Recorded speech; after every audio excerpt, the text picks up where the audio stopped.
12,000 years ago, humans made a choice that changed everything. This is the story of farming, civilization's foundation, and why it might have been our greatest mistake. The ground felt different beneath human feet that season. For countless generations, people had followed the animals, tracked the ripening berries, moved with the rhythm of the wild world. But something shifted. In scattered places across the earth, small groups began to linger.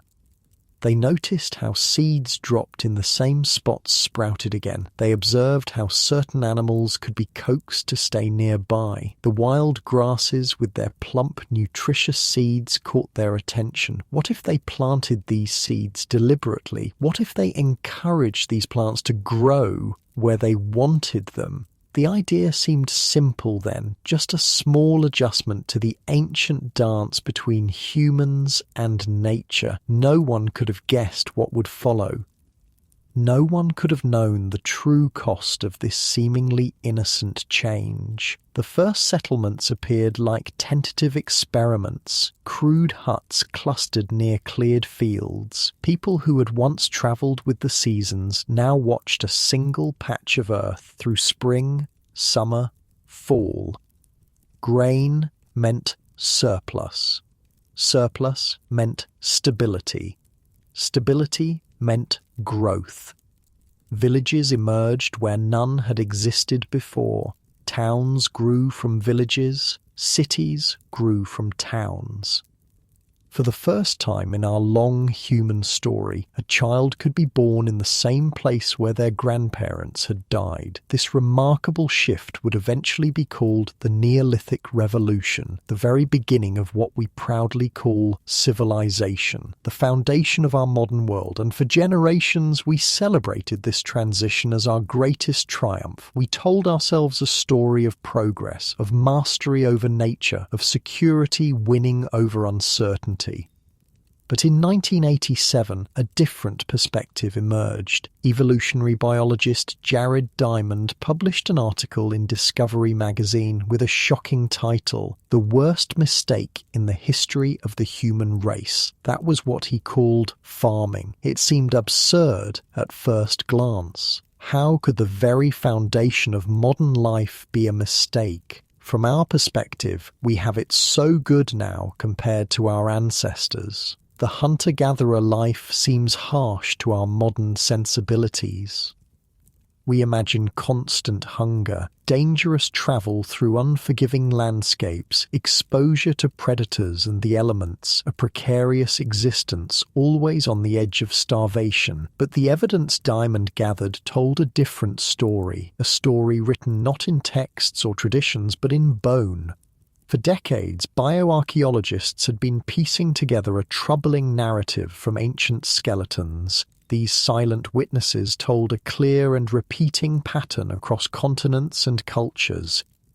Wherever agriculture appeared, human health declined. Not slightly, dramatically. Let us look at what the bones reveal. The most obvious change was in human stature. A cross-regional study published in the Proceedings of the National Academy of Sciences compared over 11,000 skeletal remains. The researchers found that in nearly every region, average adult height decreased following the adoption of agriculture.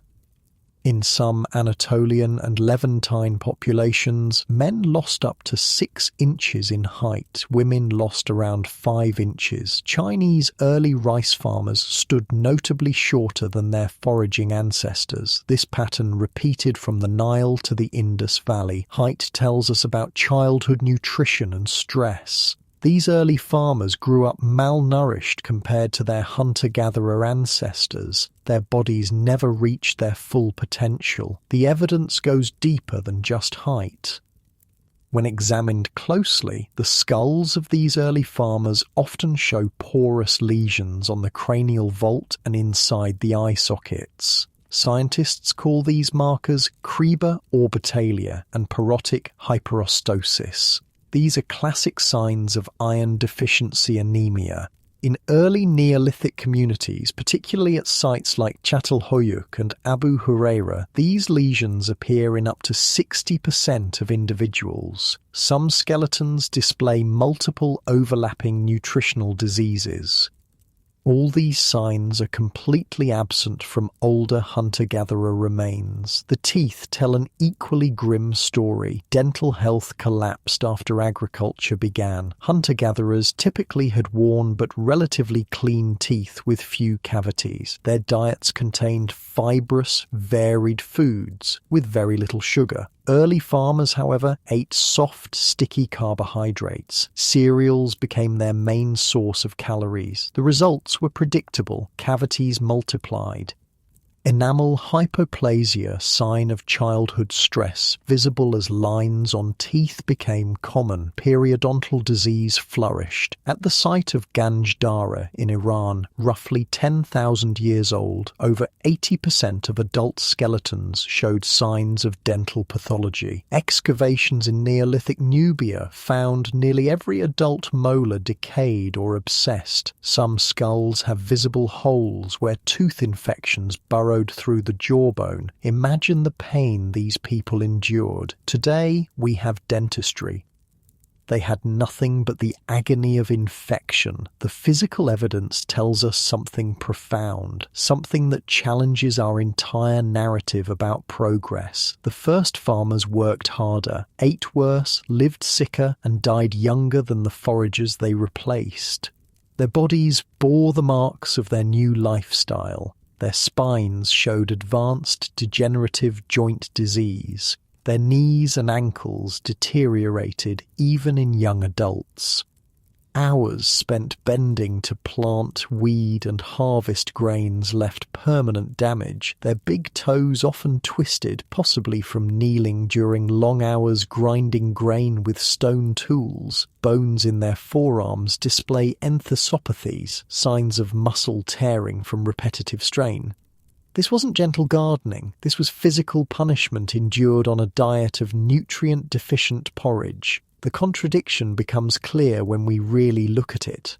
Farming was supposed to free us from hunger, from scarcity, from the constant movement required by hunting and gathering. But what we see in those early farming communities isn't freedom. We see stunted children, inflamed jaws, collapsing vertebrae. We see disease and decline passing from one generation to the next. So, the question shifts from why did we farm to how long did it take to forget what we left behind? Why didn't people abandon this new, harder lifestyle and return to the ways that had kept them healthier?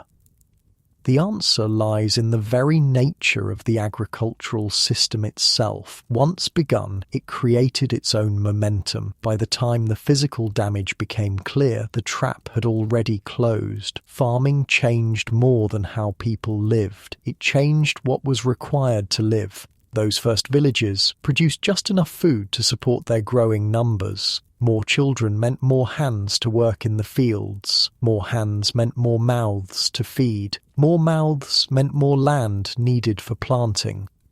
As populations grew, the forager lifestyle became mathematically impossible. There were simply too many people for the available wild resources. The old ways no longer represented a viable option, not because they had stopped working, but because the system had outgrown them. To return to hunting and gathering would have meant starvation for many. The most vulnerable elders, young children, pregnant women would have suffered first. No community could willingly choose such a fate.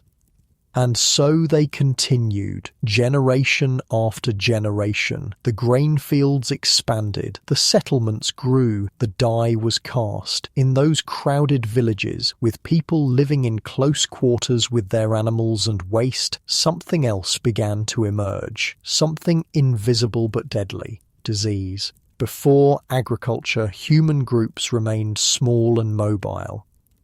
They moved with the seasons, followed game, left their waste behind, and rarely stayed anywhere long enough for pathogens to establish themselves. But sedentary life created new opportunities for microscopic predators. People now lived beside their trash heaps. They shared sleeping spaces with domesticated animals. They drank from the same water sources they used for washing. Population density increased, and with it, rates of infection soared. Villages became perfect breeding grounds for viruses and bacteria. The archaeological evidence shows this clearly. Early farming settlements show signs of widespread respiratory illness, sinus infections, and even tuberculosis. Some skulls display infected jaw abscesses, so severe that the bone completely disintegrated. This transformation represented more than just occasional sickness. It marked a fundamental shift in the human relationship with disease. A shift we continue to live with today. As the sun sets on this first chapter of our story, we can see the contours of the bargain our ancestors made. They traded mobility for stability, variety for surplus, health for security, and as they planted those first seeds, they could not have known they were also planting the seeds of inequality, warfare, and environmental vulnerability that would shape human existence for the next 12,000 years. But those stories must wait for another moment. As the evening stars appear above the ancient fields, we pause to consider the weight of that first choice, the choice that set humanity on a path from which we have never truly deviated. The darkness deepens over those first farming villages. The inhabitants sleep, unaware that their descendants will one day question whether their innovation was miracle or mistake. Morning breaks over the ancient settlement. People stir in their mud brick homes. Children cough in the close, smoky air. Something has changed in how humans and microbes interact. Before agriculture, the relationship between people and pathogens remained relatively simple. Hunter-gatherers lived in small groups, 15 to 50 individuals moving across landscapes, never staying long enough in one place for waste to accumulate, never dense enough for diseases to spread efficiently. But farming created the perfect conditions for an invisible revolution. A landmark study published in Nature by Wolf, Donovan and Diamond traced the origins of many devastating human diseases to this pivotal moment. The Neolithic transition brought humans and animals together in unprecedented proximity. From cattle came measles, from goats tuberculosis, from camels smallpox, from pigs and ducks influenza. These weren't random mutations. They represented the inevitable consequence of humans and animals living in constant close contact. The grain storage that made winter survivable attracted rodents seeking warmth, shelter, and food. The rodents carried fleas. The fleas carried Yersinia pestis, the bacteria that would eventually ignite the Black Death millennia later. In these first farming villages, we created the architecture of our own suffering. The same pathways that moved food now moved disease. But the jump from animal to human wasn't the most dangerous part of this new relationship. The real danger emerged afterward. When a pathogen enters a new host species, especially one that lives in large, dense, immobile groups, it doesn't remain static. It evolves, it adapts. It learns to spread more efficiently, to hide longer in the body, to kill less quickly so it can infect more individuals. Early human settlements became the ideal training grounds for these microscopic predators. The more we settled, the more sophisticated the microbes became. Some diseases could only exist in populations above certain thresholds. Whooping cough and typhoid fever require communities of around 200,000 people to become endemic. As farming pushed us toward larger and more connected settlements, we crossed these thresholds. These pathogens weren't just surviving, they were becoming permanent companions. A study published in The Lancet called this shift the first epidemiologic transition. It marked the point where humans stopped dying primarily from trauma, exposure, or old age. Now they began dying from chronic malnutrition, infection, and inflammatory disease. Even as health declined, even as epidemics swept through settlements, people couldn't return to their previous ways. The system they had built had no reverse gear. Farming had become a treadmill. Either you kept pace or you stepped off and starved. So no, our ancestors didn't go back. By the time they realized what they had done, they were already too numerous to stop. The germs had already found their home among us, but disease wasn't the only transformation reshaping human society. Something else grew alongside the wheat and barley: power. Before agriculture, there existed little reason or opportunity for anyone to rise far above others. The groups remained small. The potential for hierarchy stayed limited. In most hunter-gatherer societies, food couldn't be stored for long periods. Land belonged to everyone. Wealth didn't accumulate. Hoarding wasn't just impractical. It earned social punishment. Egalitarianism wasn't an ideology. It was a survival strategy. But grains changed the fundamental rules of human interaction. Wheat, millet, barley, these became storable calories, and the moment food could be stored, it could be owned, tracked, or guarded, taken. Suddenly, for the first time in human history, people could produce more than they consumed. From that surplus, a new kind of social structure emerged: hierarchy. Bioarchaeologist Peter Bogucki, in his work on prehistoric inequality, argued that this wasn't merely a side effect of farming, it was built into its very logic. When certain individuals control more food, more land, more livestock, they can leverage that surplus into labour, favours, marriages, eventually into law. The first elites didn't need divine right, superior intelligence, or armies. They just needed storage facilities and patience. The archaeological record confirms this pattern. In Varna, a 6,500-year-old cemetery in what is now Bulgaria, we find some of the earliest evidence of radical wealth inequality. One man was buried with over 1,000 gold items, more than all other graves combined. His bones show no signs of physical labour. He didn't grow that wealth, he extracted it from the work of others. In Mesopotamia, at sites like Tel Brak and Uruk, the pattern continues. Around 5,000 years ago, we begin to see centralized storage complexes, granaries, warehouses, administrative buildings with clay tokens used for inventory and tribute. This marked the birth of accounting, the beginning of bureaucracy, the dawn of taxation. All of this emerged before writing, long before coinage, millennia before capitalism. Because once food could be measured, someone would measure it. People would compare their holdings. Some would devise ways to take their share. Others would seek protection for their stores. This wasn't a flaw in the system. This was the system. Agriculture made it possible to feed more people, but that didn't mean everyone ate equally. Often the opposite occurred. The more food available, the more unequal its distribution became. In 2011, Jean-Pierre Bocquet-Appel published a review in Science outlining the Neolithic demographic transition. This marked the moment when human populations suddenly increased across early farming zones. That growth didn't just strain resources, it demanded coordination. Who would allocate land? Who would organise labour? Who would defend the stores?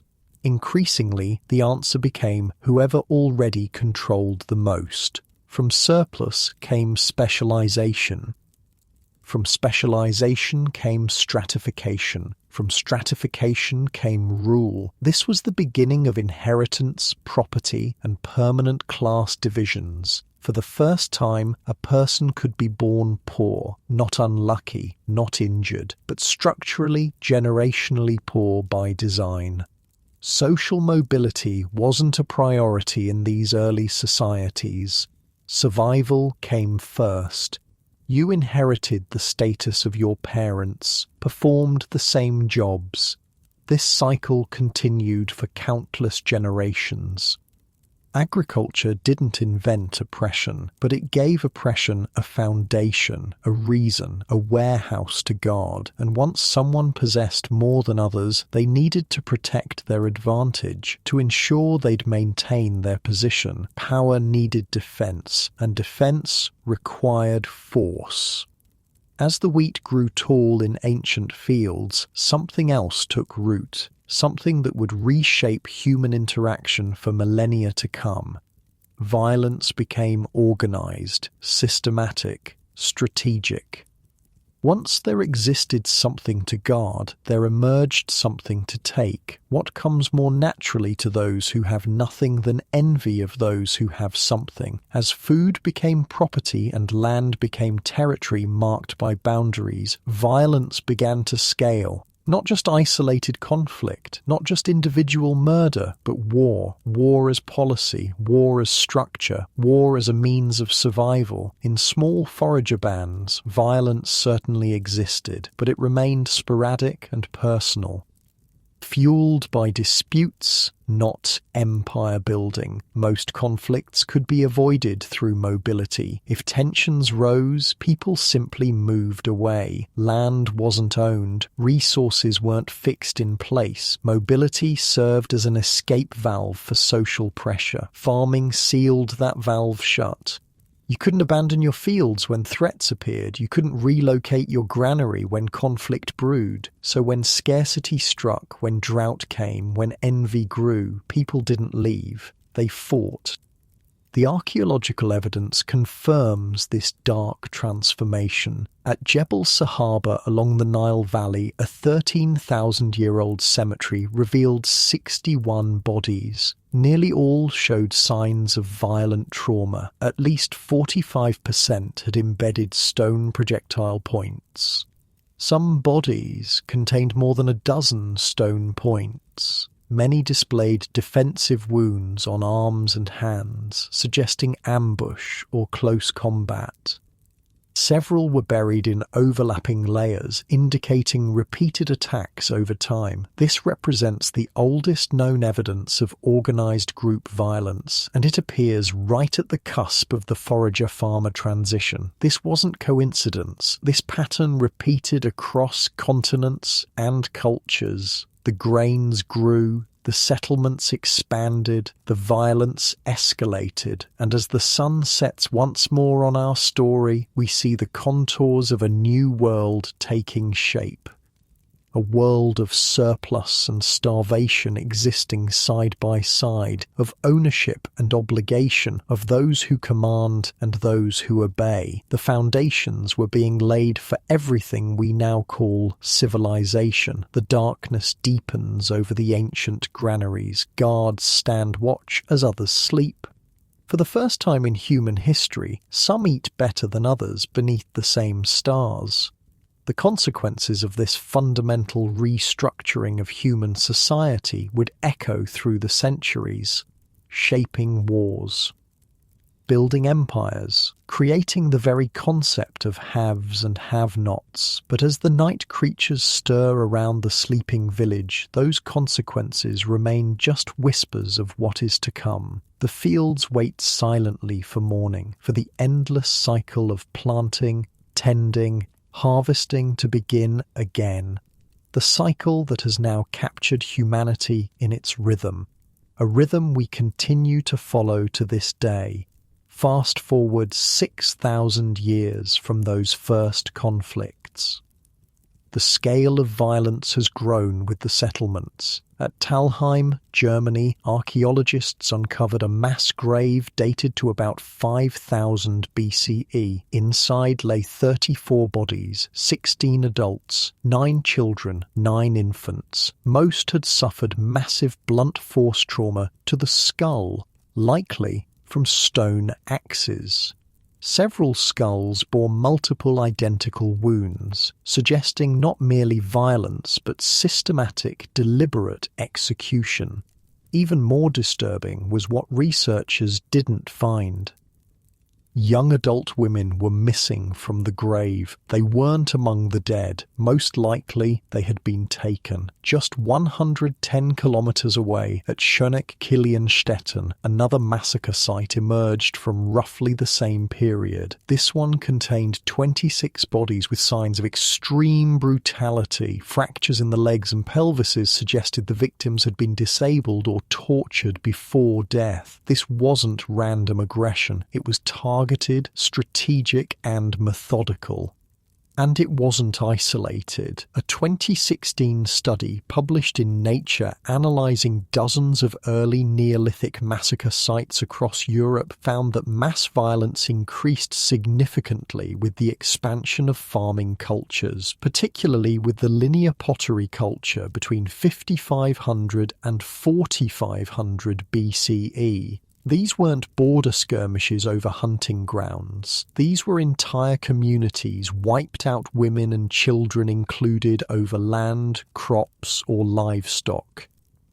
Why did violence escalate so dramatically? Jean-Pierre Bocquet-Appel's demographic transition model provides one answer. Agriculture caused populations to boom by 400 to 600% in just a few generations. But farmland doesn't scale as easily as people do. Every new child needed food. Every harvest required protection. Every dry season intensified tensions between neighbouring settlements.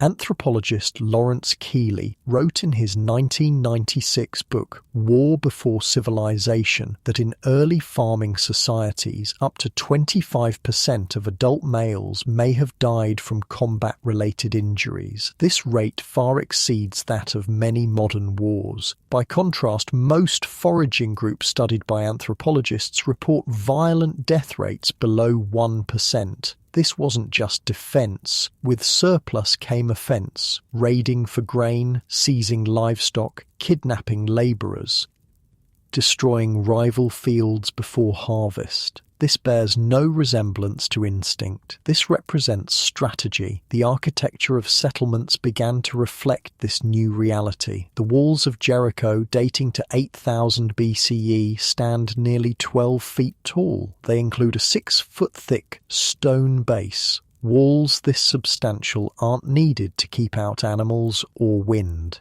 They exist to repel other humans. Fortified towns appeared across the Near East and Balkans by 6000 BCE, complete with watchtowers, ditches, and gates. War wasn't an occasional event, it became a design principle. Communities weren't just defending themselves. In Neolithic Anatolia, at Sayonu, archaeologists discovered a structure known as the Skull Building. It contained human remains separated from their bodies, possibly displayed or ritualized. One adjacent room showed concentrated traces of human blood. Whether for justice, sacrifice, or intimidation, the message remained consistent.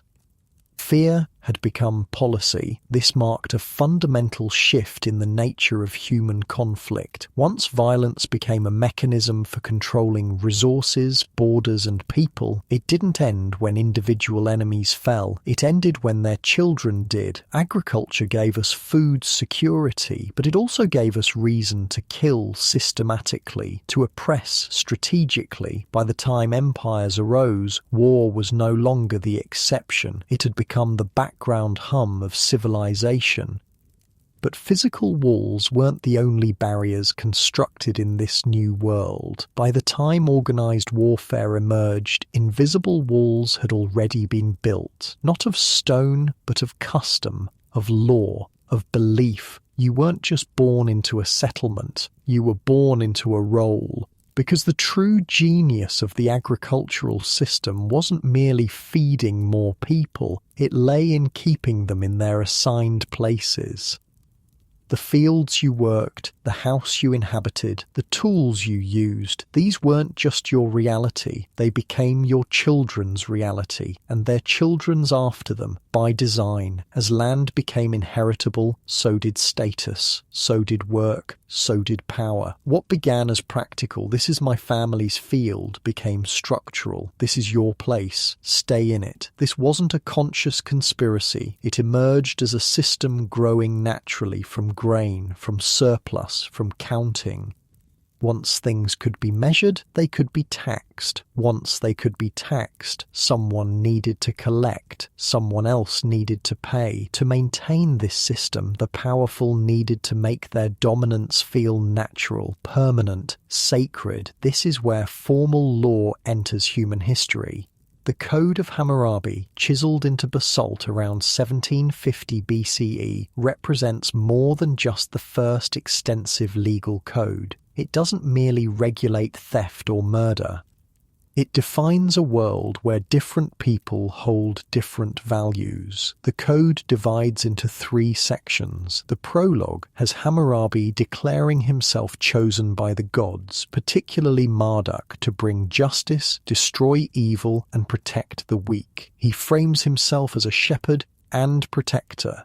Then comes the body of the text, the laws themselves. 282 of them covering contracts, family, labor, trade, slavery, theft, assault, agriculture, and sexual conduct.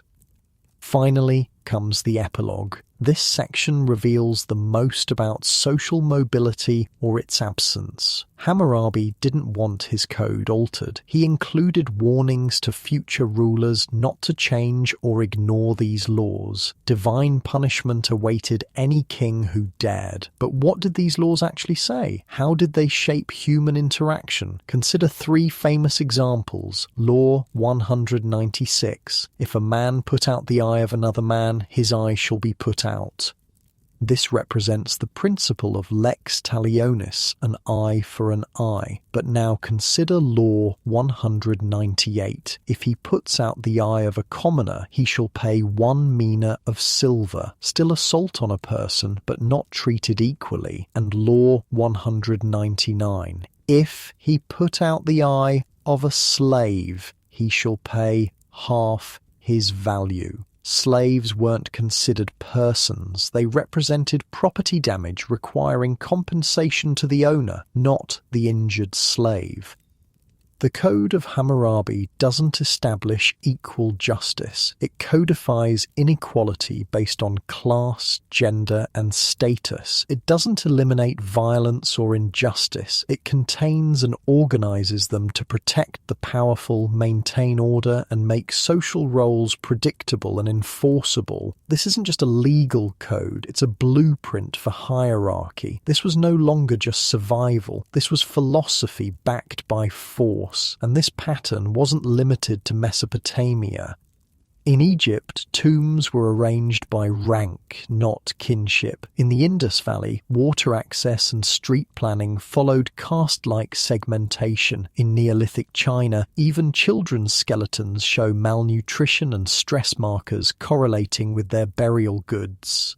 Before they could walk, their life trajectories had already been determined. A 2017 study in Nature Communications analysing Bronze Age cemeteries confirmed this pattern.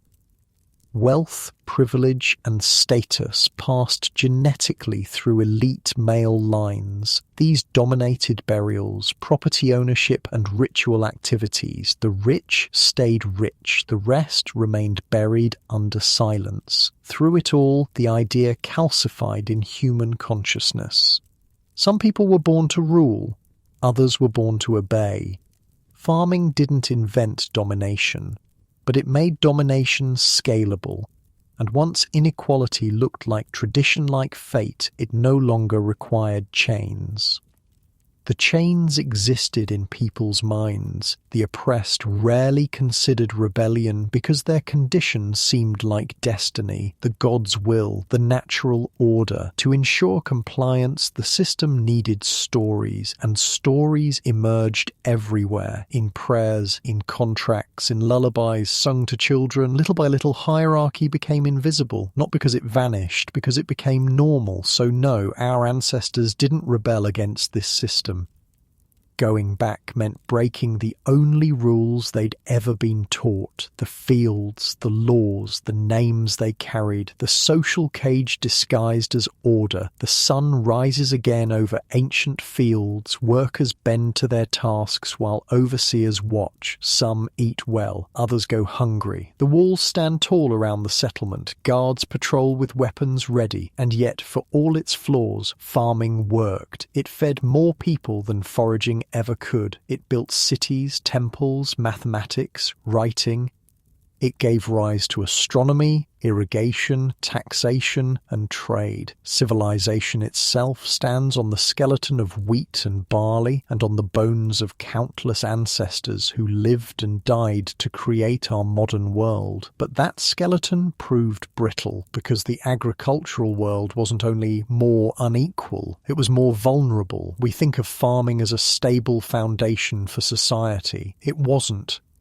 It represented a tightrope stretched over droughts, plagues, failed harvests, and fragile trade routes. The more we depended on one crop, one river, one growing season, the more we wagered everything on nothing going wrong, and things went wrong constantly. In ancient Mesopotamia, over-irrigation caused salt to rise into the soil, killing fertility. At first, farmers adapted by switching from wheat to barley, which tolerates more salt, but eventually even barley yields collapsed.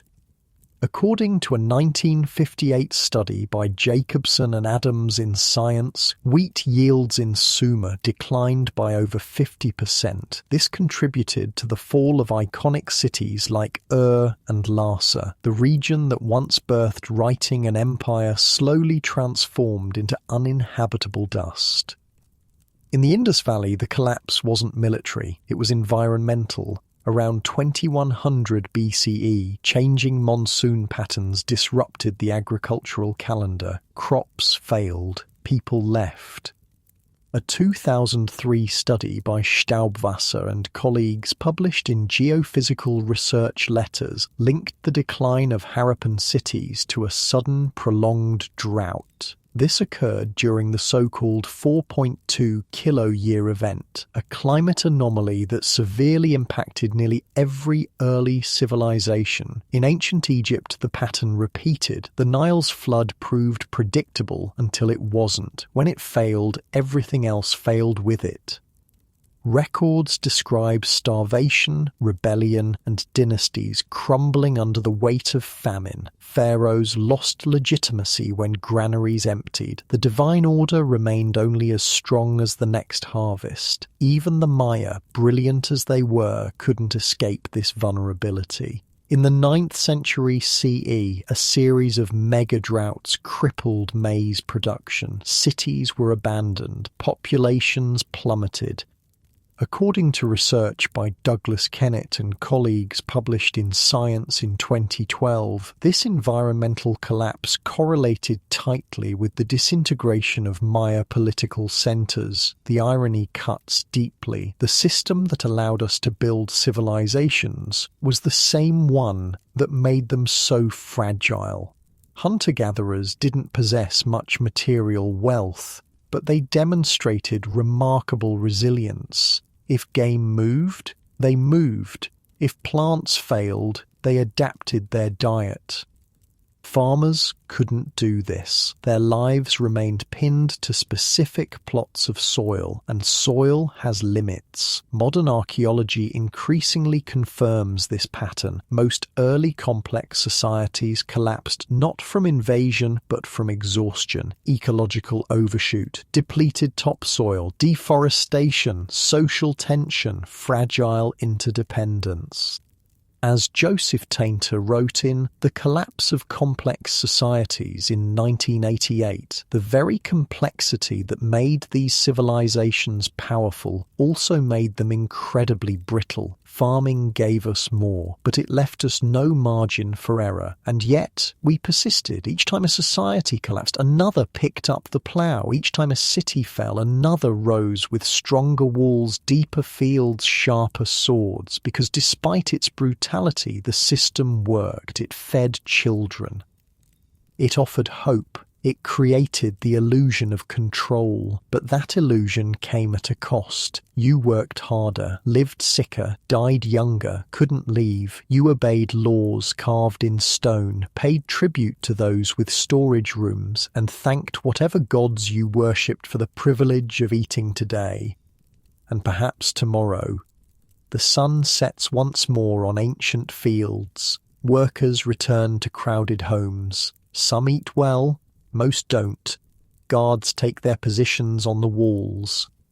Another day ends in the world agriculture built, a world we continue to inhabit, though in different forms, a world shaped by choices made 12,000 years ago, choices we still live with today. 12,000 years ago, our ancestors made a deal. No one carved it into stone, no one signed it, but we've honoured it ever since. The deal was simple. Give up freedom, gain security, stay in one place, plant your field, obey the elders, respect the boundaries, feed the system.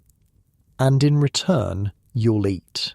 Maybe not much, maybe not fairly, but you'll survive. You'll raise your children in the same place your parents died. You'll work harder than your body was designed to endure, and you'll convince yourself it was worth it because now you're part of something larger. That's the story we told. That's the story we still tell. Despite farmers now representing a much smaller percentage of the global population, we celebrate farming as progress, cities as destiny, complexity as success. But what if we were wrong? What if the Neolithic revolution wasn't the beginning of a golden age? What if it marked the start of a beautiful trap, one that gave us art but also authority, that gave us writing but also taxation, that gave us order but required obedience? We imagine civilization as a ladder we climbed, but perhaps it's more accurately described as a web we fell into. Every strand reinforced by food, ritual, bureaucracy, violence. And the more threads we added, the harder it became to move, let alone escape. We didn't choose this system as deliberately as we choose dinner or music. We drifted into it gradually, one field at a time, and by the time we realized what we had traded away, the deal had already become generational. So no, we didn't go back because we couldn't. There were too many of us. We had forgotten how, and somewhere deep within, we feared what existed outside the fences. The consequences of this ancient choice extend far beyond those early villages. They touch every aspect of our modern lives. Consider how fundamentally agriculture reshaped human relationships with time itself. Hunter-gatherers lived primarily in the present. They responded to immediate needs and opportunities. They followed seasonal rhythms but rarely planned beyond the next migration or hunting expedition. Farming demanded a completely different relationship with time. Seeds planted today wouldn't yield food for months. Fields cleared this year might feed your grandchildren decades later. The agricultural mind needed to stretch into the future, to plan, to calculate, to defer immediate gratification for distant rewards. This shift in temporal perception changed human consciousness itself. It created linear thinking. Progress became measurable in harvests, in generations, in dynasties. Time became something that could be divided, allocated, even owned. Or my time, your time, their time. Concepts that would have made little sense to our foraging ancestors. Agriculture also transformed our relationship with the natural world. Hunter-gatherers generally viewed themselves as part of nature, as one species among many in an interconnected web. They might have seen themselves as special or spiritually distinct, but they remained dependent on intimate knowledge of their environment. The farming mindset necessarily positioned humans against nature. Fields had to be cleared of wild plants. Predators threatening livestock had to be eliminated. Weather became something to predict, to fear, to overcome rather than adapt to. The language of conquest entered human thought. Taming the wilderness, subduing the earth, making barren land productive. This adversarial relationship with nature has only intensified with time.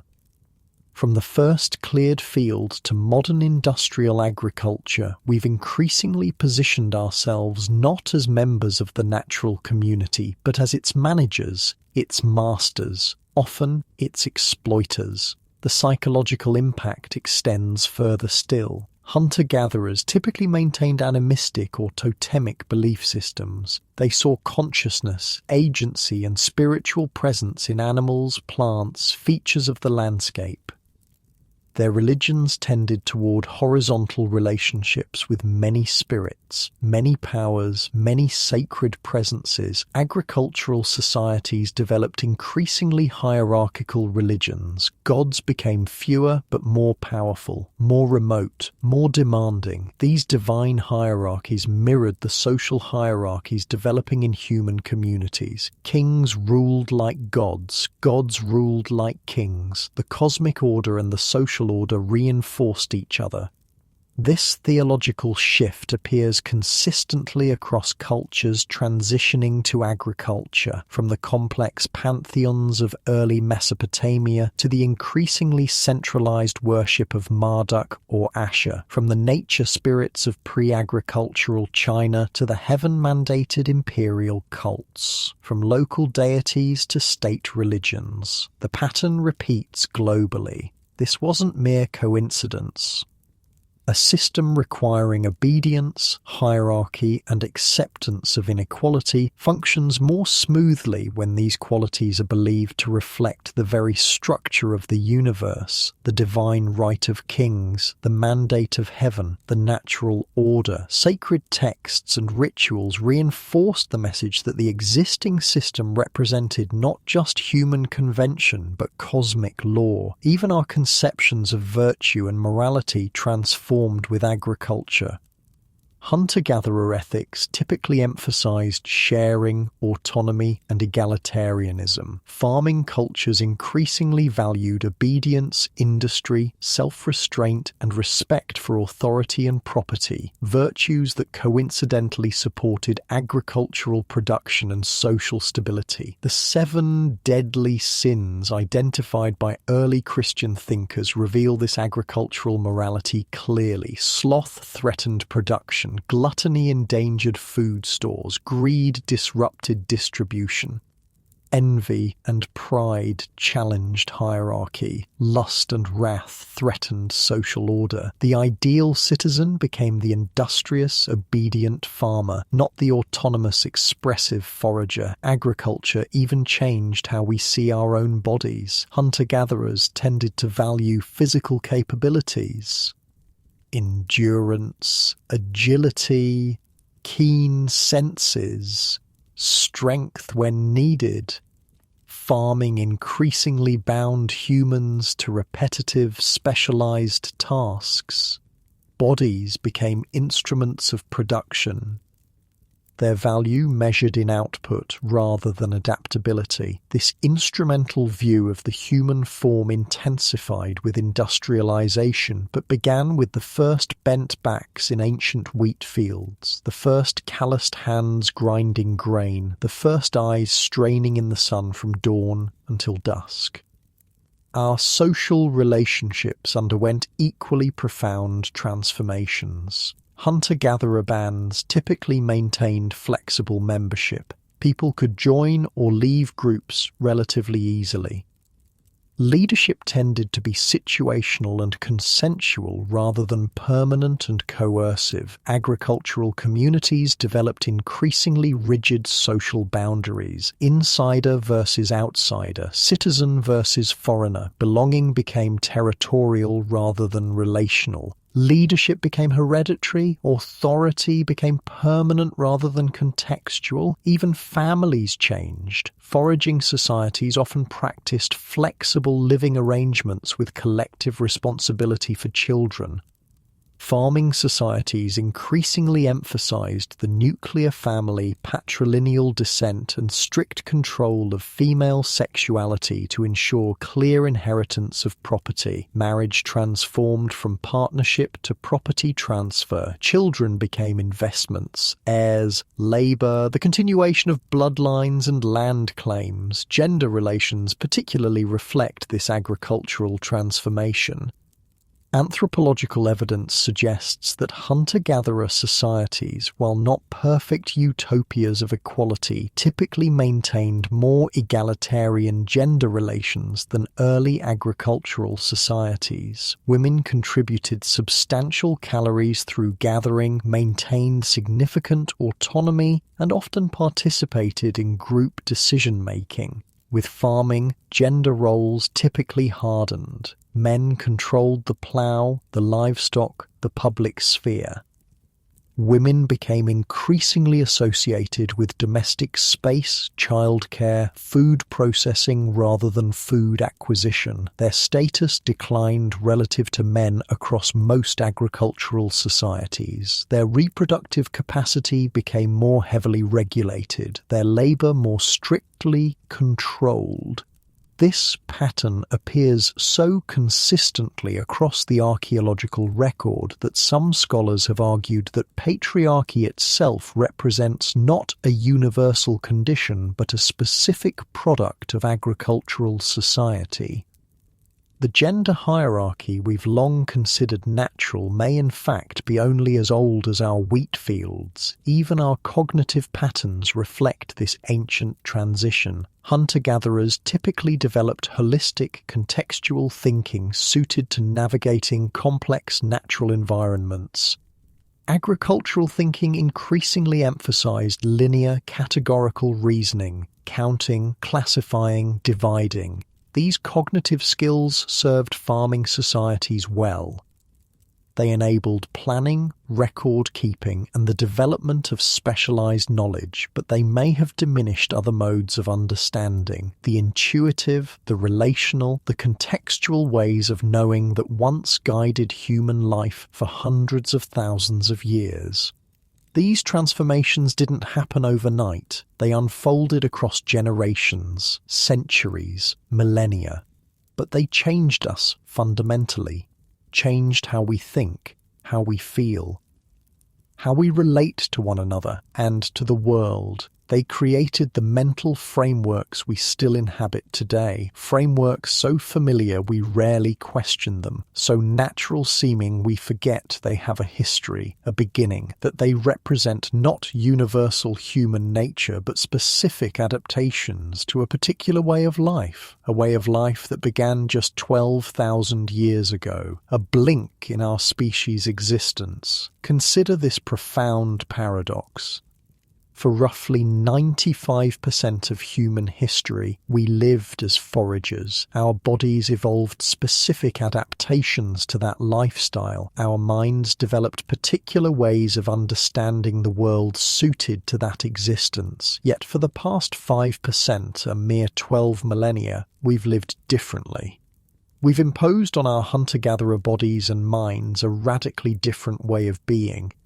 Is it any wonder we sometimes feel out of place in the world we've created? That we experience what might be called evolutionary mismatch. Our taste for sugar and salt adaptive in environments where these were scarce now leads to epidemic obesity and heart disease. Our social instincts evolved for small, intimate bands strain under anonymous mass society. Our attention systems, designed for scanning natural landscapes for opportunities and threats, now struggle with constant digital stimulation. Our capacity for stress meant for acute, immediate dangers now responds to chronic social and economic pressures. We remain hunter-gatherers in farmer bodies, foragers in office chairs, nomads trapped in apartments. This isn't to romanticize pre-agricultural life or suggest we can or should return to it. The path forward never leads backward. But understanding this fundamental transition helps us recognize that many aspects of modern life we consider inevitable or natural are in fact relatively recent innovations, products of specific historical choices that served certain purposes, created certain possibilities, but also imposed certain costs. As the night deepens over our story, we might wonder about roads not taken, about alternatives that might have existed. Some societies developed what anthropologists call complex hunter-gatherer systems. The indigenous peoples of the Pacific Northwest, the Calusa of Florida, the Jomon of ancient Japan, these cultures developed substantial settlements, social stratification, and material complexity without full dependence on agriculture. They created art, ritual, and technology while maintaining more diverse diets and more flexible social arrangements than typical farming societies. They suggest alternative paths toward complexity that our ancestors might have taken, paths now largely forgotten, rendered invisible by the dominance of the agricultural narrative. The agricultural revolution wasn't inevitable. It represented one possible response to changing climatic conditions at the end of the last ice age, a response that succeeded brilliantly in some ways, failed tragically in others, and transformed humanity irrevocably in ways we're still struggling to understand. As we drift towards sleep beneath the same stars that watched over those first farmers, we might consider the weight of their choice, the choice that set us on a path from which we've never fully deviated, that created the conditions for everything we now call civilization. The stars wheel slowly overhead. The wind rustles through leaves. So much has changed since our ancestors first planted seeds in the fertile soil of the ancient Middle East. And yet so much remains shaped by that momentous decision, that bargain struck 12,000 years ago. Freedom traded for security, mobility for stability, health for surplus, a bargain we're still honouring today. Whether we recognise it or not, the story isn't over. We still live on the bones of that ancient bargain. We still build monuments to surplus, clear forests for growth, trade freedom for convenience, and call it progress. We still inhabit cities shaped by laws no one alive remembers writing. We still farm, but now the soil is digital, the crops are data, the harvest never ends, and perhaps we're better off. Perhaps. But the real question isn't whether we're safer, richer, or more technologically advanced. It's whether we ever paused long enough to ask, was this the only way? Could humanity have developed differently? The evidence suggests some tantalizing possibilities. Consider the complex hunter-gatherer societies that emerged in particularly abundant environments. The salmon-rich Pacific Northwest supported indigenous cultures with permanent villages, complex art traditions, elaborate social hierarchies, and extensive trade networks. All without intensive agriculture. The Calusa of Florida built shell-mound cities and complex canal systems while maintaining a primarily fishing economy. The Jomon of ancient Japan created some of the world's earliest pottery and lived in settled villages for thousands of years before adopting rice cultivation. These societies suggest different trajectories, different possibilities, paths toward complexity that didn't require the full suite of agricultural compromises. They maintained diverse diets, more mobility, and often more egalitarian social structures while still developing rich cultural traditions. They represent roads not taken on a larger scale, glimpses of what might have been. Archaeological evidence increasingly suggests that early agriculture itself wasn't always the all-consuming field-based system we might imagine. Many early farming communities maintained mixed economies. They planted some crops but continued hunting and gathering. They kept some livestock but still pursued wild game. They built permanent structures but moved seasonally between different resource zones. The stark divide between hunter-gatherer and farmer often obscures a spectrum of adaptive strategies, flexible approaches that combined elements of both lifestyles. These mixed economies often proved more resilient than pure farming systems. They provided nutritional diversity, spreading risk across multiple food sources. They maintained traditional ecological knowledge alongside new agricultural techniques. They allowed communities to adapt to changing conditions rather than collapse when a single system failed. Perhaps the true mistake wasn't agriculture itself, but the increasing specialization, intensification, and rigidity that followed. The monocultures, the total dependence on a few domesticated species, the loss of diverse subsistence strategies that had served humanity for millennia. We might also question whether the particular form agriculture took was inevitable. Most major agricultural systems developed around annual grains: wheat, rice, corn, plants that must be replanted each year, that require clearing land, tilling soil, constant weeding, that deplete nutrients rapidly, that store easily but create systems vulnerable to centralized control. Yet other possibilities existed. Some cultures developed agricultural systems based on perennial crops, tree fruits, nuts, tubers that regrow without replanting.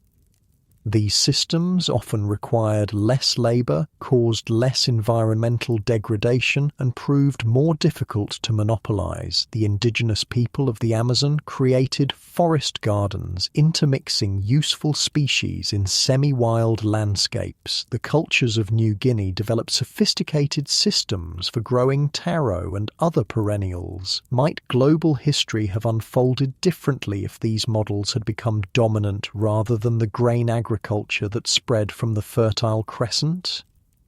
We can only speculate, but the possibilities remind us that what happened wasn't inevitable. It represented one path among many. Modern alternatives continue to emerge: permaculture, agroforestry, food forests, systems attempting to produce abundance while mimicking natural ecosystems rather than replacing them.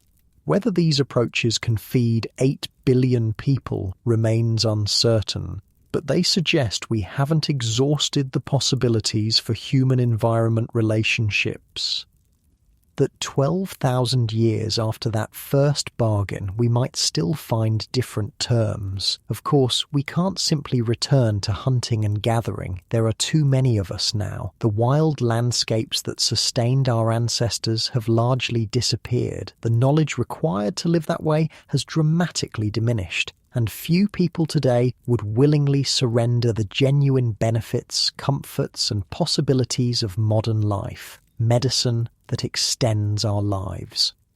Technology that connects us across vast distances, knowledge accumulated and shared across generations, art and music and literature that enrich our experience. But recognizing the mixed legacy of agriculture might help us approach the future more thoughtfully, more consciously, with greater awareness of the trade-offs involved in how we feed ourselves, how we structure our societies, how we relate to the natural world.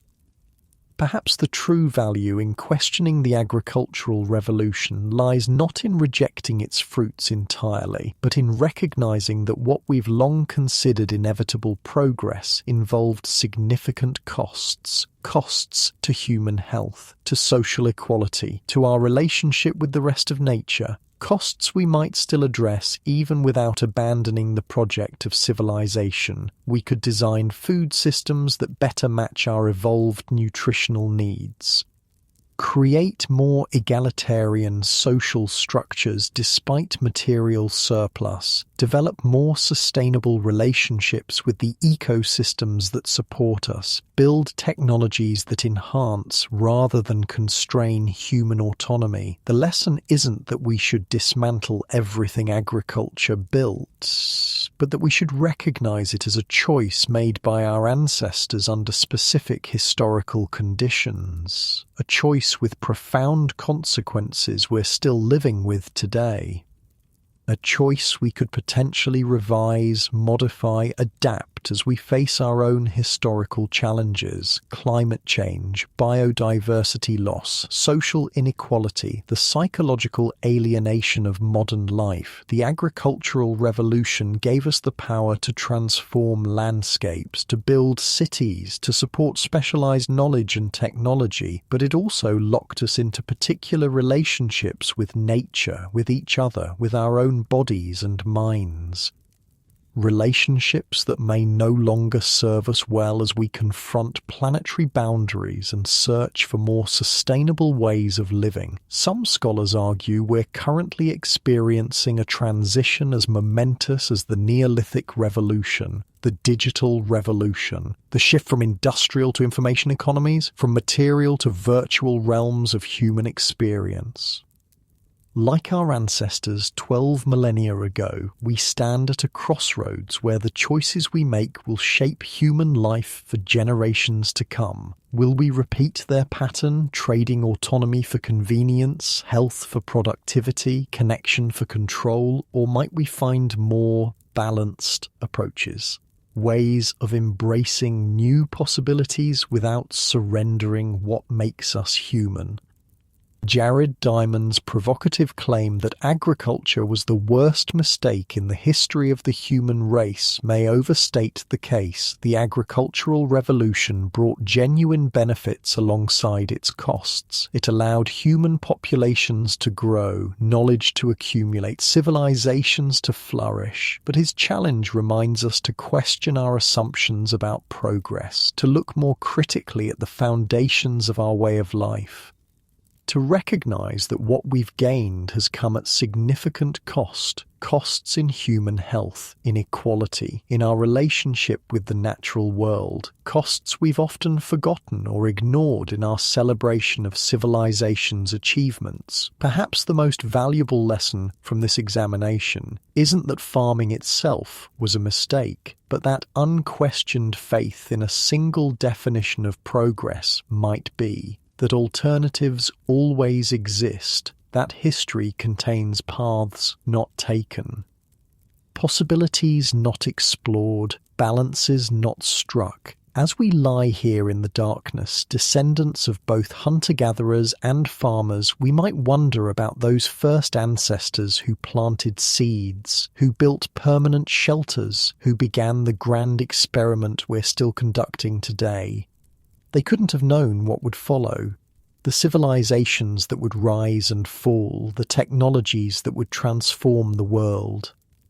The billions who would eventually inhabit a planet reshaped by their innovation. They made their choice without seeing its full implications, just as we make choices today whose consequences will unfold long after we're gone. But unlike them, we have history to guide us. Archaeology to show us where we've been, anthropology to reveal alternative possibilities, science to help us understand the trade-offs involved. We have the capacity to proceed with greater awareness, to choose more consciously the kind of world we wish to create. The night deepens around us. The stars continue their ancient patterns overhead, the same stars our ancestors watched from the first farming villages, from nomadic camps before that, from the African savannas where our species first emerged. We carry their legacy in our bones, in our genes, in the institutions and ideas that shape our lives, but we also carry the capacity to question, to reimagine, to choose differently when necessary. As sleep approaches, we might hold this paradox gently. We are products of agriculture's revolution, its heirs and beneficiaries, yet also its critics and potential reformers. We cannot return to the world before farming. But we need not be bound by all its limitations, assumptions, and compromises. Perhaps that's the final lesson of this ancient story. Not that we should abandon civilization, but that we should remember it began with a choice that created certain possibilities while closing others, a choice we continue to make explicitly or implicitly with each field we plant, each city we build, each institution we maintain or reform. The darkness envelops us completely now. The ancient rhythms of breath and heartbeat connect us to countless generations before, to the farmers tending their first wheat fields, to the foragers who walked the earth for hundreds of thousands of years before them, to all who have lived and died in the long human journey. We rest in the knowledge that their story continues through us, that their choices shape our present, that our choices will shape the future for generations yet unborn. What will we choose? What seeds will we plant? What harvest will we reap?